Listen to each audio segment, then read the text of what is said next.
Bea Bores buntis issue, trending ngayon sa lahat ng social media platform.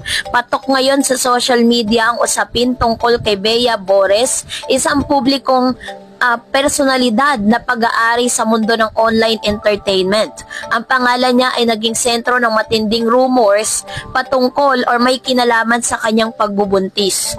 Layunin ng ulat na ito na siyasatin natin ang pinagmulan, ebidensya, reaksyon ng publiko at implikasyon at posibleng kinabukasan ng isang buntis na si Bea Bores.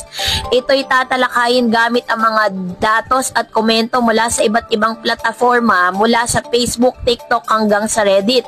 So, pinagmula ng rumor, viral na blind item post ni Sian Gasa. Isa sa unang kumalat na pahayag ay ang social media post ni Sian Gasa na nag-ambag sa spekulasyon ayon sa mga netizen. Base raw sa post ni Sian, tinutukoy ang isang bibi na sinasabing buntis at sinasabing ito raw di umano ay si Miss Bea Bores. Nagbuhos ng pelikula ang mga TikTok video na nauugnay kay Bea mula sa iba't ibang gamit ang hashtag, matagal nang gamit ang hashtag Bea Bores, hashtag Sian Gasa.